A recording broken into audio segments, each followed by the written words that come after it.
Doc Doherty, and welcome to another edition of Capital Magic Tonight, a show dedicated to the magic happenings and the magicians in the D.C. area. Tonight's entire show is dedicated to women in magic. Our guests are Karen Barris, a trade show performer, and Linda Race, a close-up artist. But before we start, first, let's now bring you the Magic Hands.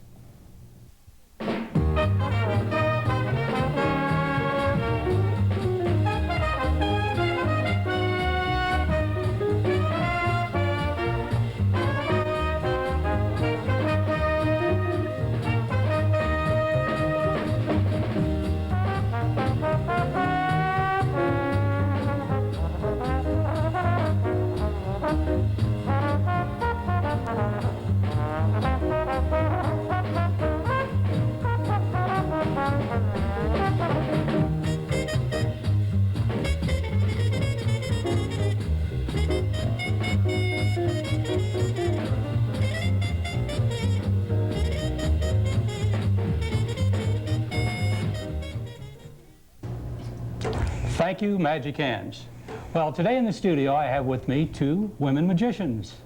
Over here I have Karen Barris, who's from the corporate world and trade shows. And over here I have Linda Race, who is a close-up performer, also does corporate world stuff too. Anyway, most magicians start out when they're about 8 years old. Linda, you on the other hand only started about last year. What got you interested in magic all of a sudden?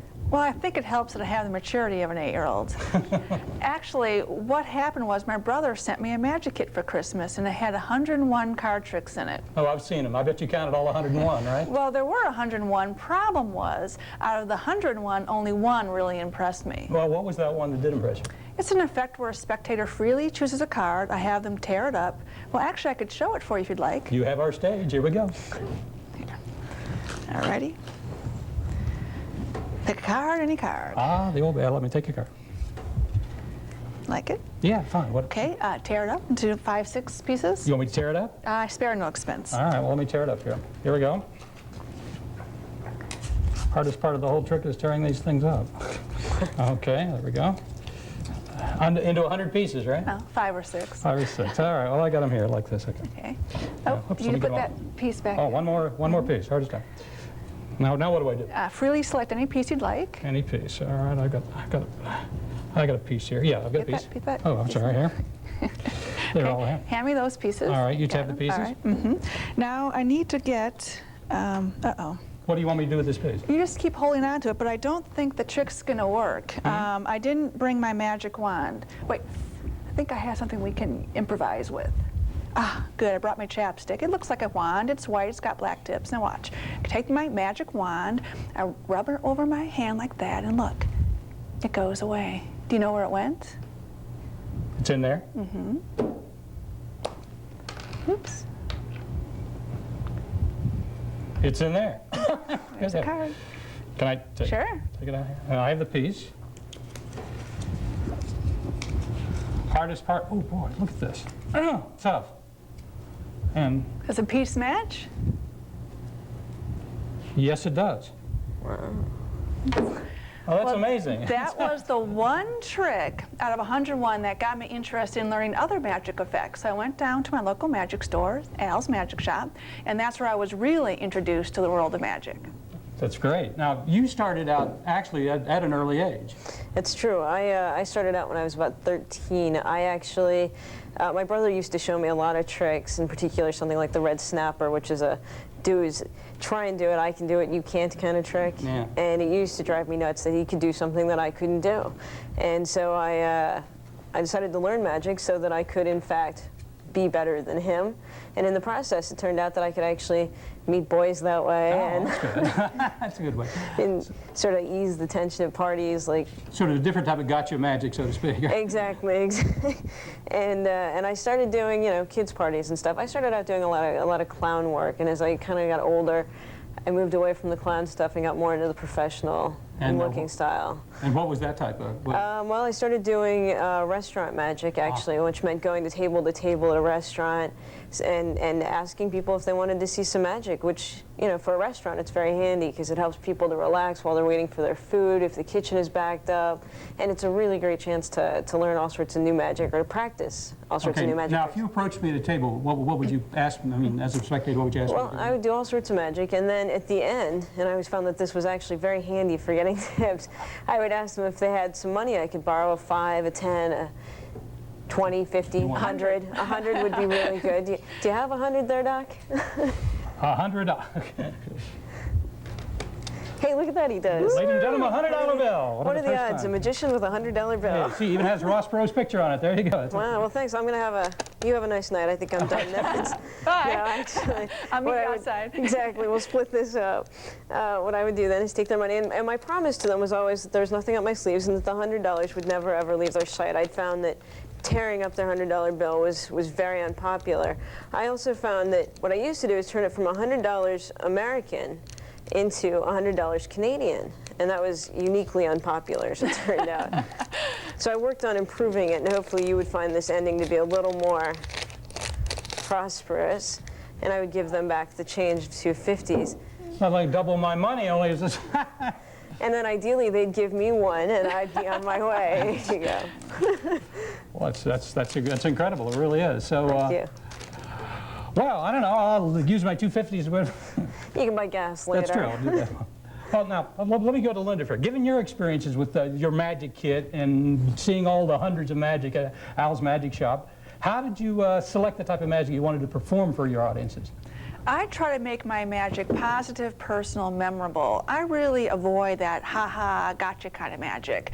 I like effects where the spectator gets to hold on to something. I like to borrow things, and I really like to make something disappear and have it reappear someplace else. Yeah, like the chapstick trick you just did. Well, could I show you one of my favorite tricks? But does it require money? Could you borrow? I need to borrow a dollar bill if you have it. A dollar. Let me see. I've got my mad money over in this. Well, actually, okay. A dollar bill. Sure. Okay. All right. Again, a legal tender. Okay. Now, what do I do with a dollar bill? Sign it or mark it or some other way so that you can identify that All as right, let me your take a dollar pen, bill. and I will take my tried and true signature of putting an X right on the face Oh, of the bill. Okay. all right. All right. 'Cause Now, that's now what do you never want me to do? legal. Yeah. Fold it up into like into fours or Oh, into okay. a square eventually. All right. I'm just going to get a scarf here. Okay. There we go. 4 there. Okay. Okay, we're going to put it underneath the scarf. You can hold on to it. Got it. Okay. I'll hold on. Feel it the right dollar here. bill? Yes, I feel I'm the going to bill. get one more other thing here. Okay. Need your other hand. Oops. Oops. That's all right. Excuse me. Oh, we have a box and and the that keys that Keys, just dropped on the the floor. keys. All right. Here we go, okay, ladies and gentlemen. A box and Okay, I that. need you to come here. Okay, here we go. Okay, you ready? You feel the dollar bill Yes, there. I You got feel the it there. dollar bill. All Yeah. right. Ready? Yeah. 1, 2, 3. Wow. It's gone. You did feel a dollar bill, right? Well, You were holding on to it? yes, I was. Why don't you open up the chest? I bet you're glad you used 100. I mean, a 1 instead Yeah, of yeah, it's 100. still a 50. Trying. I'm not key impaired. I can do it here. A box within a box. Another box. Same key, same key. Oh, well, that's good. Same key. All right. One more time. Oh, there we go. Hardest part of the whole. Okay. Inside the box, Does it have your mark on it? let me see. Inside the dollar bill is an X. I love that effect because it contains my favorite elements of magic. Wow. Well, that really does pretty well sum up your style. Goes, it comes, it's back in. They're Borrowed. Borrowed and back into the one. Fantastic, good. Well, now, Karen, I saw you do a little bit of stuff with them bills. How would you describe your style now that you've sort of moved into the corporate world and you're performing for all types of, actually you're selling some of the products with magic and things It's like true. that. Well, it used to be that when I first started doing magic, it was really about me and getting people to look at me and say, wow, that was cool. And right down to the point where sometimes I would have to explain to them why X magic trick was so cool. And eventually I learned that it's more about the audience than it is about me. And in the corporate world, it's not only just about the audience, it's about a company's product, so that at various trade shows we put a lot of product messaging. We, being my business partner Mark Phillips and I, and Thin Air Productions, we put a lot of marketing message into our trade show effects that help draw a crowd, entertain them, and inform them. In fact, I yeah. brought a magic trick with me to show you. Okay, good. And You got a product you're going to sell? I do. In fact, I'm going to sell our product, Thin Air Productions. Okay, fine. All right. Now I like to let people know right up front when I'm going to cheat, and I'm going to cheat right now. I'm going to use a marked deck of cards. Do you know how I know this is a marked deck of cards? Well, it actually says marked cards here on the box. I'm not taking any chances here. This is TV after all. Now this deck has actually been marked so precisely that you could examine the cards all day and you would never find the markings. I see everybody's looking at them right now. This is actually what we call an edge marked deck of playing cards because the markings are here on the edge of the deck. Now go ahead and take a close look. There's a wide range of cards to choose from, and they're not in any particular order. Reds, blacks, hearts, clubs, spades, diamonds, the whole 9 yards. Now Linda, I'm going to ask you to select a card. So what I want you to do is to just say stop at any time. Stop. Okay, I'm going to show you your card. I want you to get a good look at it. And I'm going to let everybody else see this as well. This way, if you happen to forget, hopefully Doc will remember. Now I'm going to lose your card in the deck using a very unique shuffle. In fact, I'm not really going to shuffle the cards at all. I'm going to give the cards what I call a precision Thin Air Productions unshuffle. Now I know that sounds a little strange, but what that means is if I give the cards, as I divide the cards in half and press them together in a very precise manner, this shuffle is as unique as Thin Air Productions' ability to weave together. And you can see it now reads unshuffled 4 times. It's a little hard to see right now, but if I give the cards another precision Thin Air Productions unshuffle, every card unshuffles with every other card. The cards are weaved perfectly together the same way that Thin Air Productions weaves together an in-depth marketing message with amazing sleight of hand. And you can see the results. This deck now, of course, is going to read unshuffled twice. Oh, my.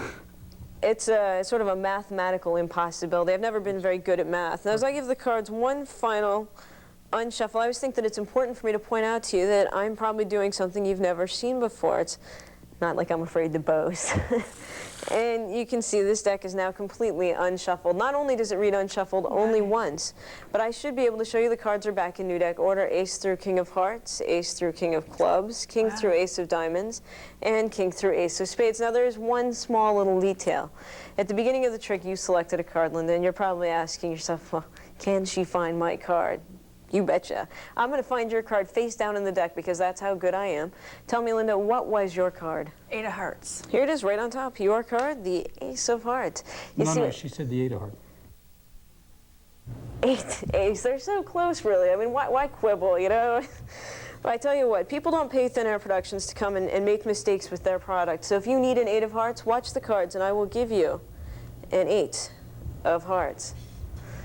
And it would be something like that. Very nice. Thank you. Thank you very much. The product sells and they go on, right? The product sells and the magic is remembered. How many trade shows have you been doing? About a year now. I do about 10 a year at this 10 a year. point. Yeah. It's really great. Yeah. I also do a lot of corporate meetings and sales meetings and various events for corporate parties. A real variety of venues, so to speak. Yeah. Well, Emily, I know that you've worked in a variety of venues, like Close-Up and Stage, and worked for companies and corporates and home parties. In fact, you just finished doing a medical convention. Hard to say those things. What have you learned from performing in front of all different audiences? Well, one of the things I discovered is, in general, people have very predictable responses and requests. It didn't seem to matter who the audience was, the reactions were the same. So I've learned to plan for these predictable responses and requests. Well, how can requests be predictable? Well, one of the things I hear quite frequently is, can I make a rabbit appear? That's a good question. Do you walk around with a rabbit all the time? No, after hearing this time and again, I now have a plan, and it depends on the situation. If it's an adult, I just say I don't use live animals in my act. But if it's a child, I don't want to disappoint them, so I say, can I make a rabbit appear? Look, nothing in my hands are empty. But if you try hard enough and you reach high enough, anything's possible, including making a rabbit appear. Well, that's cute. That's very cute. You should do that for adults, too. That's really a crowd pleaser. You know, magicians are great with pleasing crowds, and, you know, pleasing a crowd is no easy task. Now, your work with the corporate people, you're in demonstration, things like that, you have a lot of interaction with the public. What do you feel that the public's perception of magic is? Well, I think that originally what people's initial impression of magic is somebody in a silly hat humiliating somebody else, like you were talking about, you know, and that's not what we're about. when we perform, or when I perform, I wear a business suit. I look very much like I do right now, and I try to appear and sound as professional as the people I'm working for. A corporate audience can be difficult. They don't like to react as big. You know, your basic CEO likes to be very serious. And with the right magic, though, you can actually make them laugh. You know, something like a rabbit will make them smile, because deep down inside, there's really no difference. They all want to be entertained, and with good sleight of hand and good entertainment, they're gonna relax and enjoy it anyway. I perform in French also, and I was in France doing a trade show, and the reactions were exactly the same there. It's no difference. You know, it just crosses the language barrier. Thank heavens people do enjoy magic, right? Yeah, exactly. Especially when you're selling the product. Now, of course, I know both of you, but Linda, with the medical convention and things like, you perform with doctors, lawyers, you know, computer people, some pretty smart, sharp cookies here, smart folk. What do you really do to make the smart people think? Well, I enjoy performing for professionals. I like it that they're always trying to figure out your effects, and it just really makes me a better magician. So when I come across someone who clearly is challenging me, I try to mystify them with this. I'll go, pick a card, any card. Go ahead, pick a card. I have to be honest, I caught a glimpse of it. Why don't you pick another one? Don't let me see it. Okay, you got it? Now you've mentally selected a card. Are you happy with that card? Yeah. You don't want to change it? No. Okay. I have over here 3 envelopes. They're security envelopes. You can't see through them, and they're sealed. I don't want to influence you. Feel free to select any envelope you'd like. This one's sloppy. Okay. Now, in one hand, you have a mentally selected card. I couldn't possibly know what that card not at all. is. In the other hand, you have a freely selected envelope. Inside that envelope is one card. It should be your mentally selected card. But before we continue, I want to be completely fair. I'll give you an opportunity to exchange your envelope for one of the envelopes I'm holding. You don't have to. It's up to you. I want to be fair. Yeah, there you go. You happy with your envelope? Yeah. Okay. You didn't choose envelope A. Inside envelope A is the card 3 hearts. Was your card the 3 hearts? No, it wasn't 3 hearts. You didn't select envelope C. Inside envelope C is the Queen of Diamonds. No. No, For that's the not it. first time, what was your mentally selected card? It's the 8 of clubs. 8 of clubs. Open the envelope, please.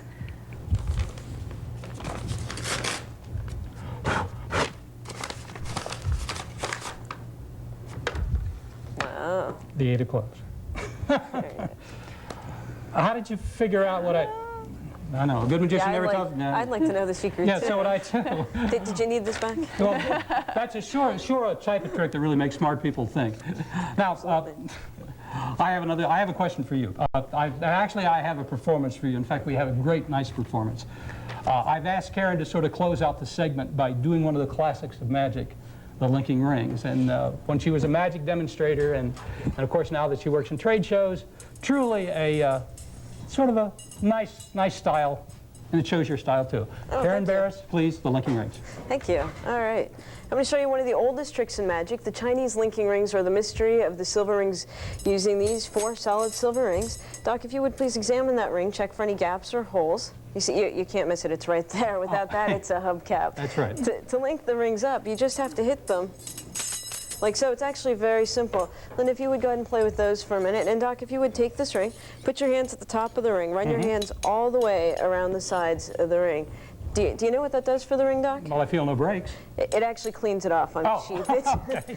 Put your hands all right here on the sides, just like you were driving your new Volkswagen Beetle. Actually, turn a little towards me. So, nope, towards me. Oh, I'm sorry, okay. Ready? 1, 2. Does that look solid to you? Yeah, very solid. Yeah, that's the wrong spot. Oh, I'm okay, sorry. okay. All right, ready? 1, 2.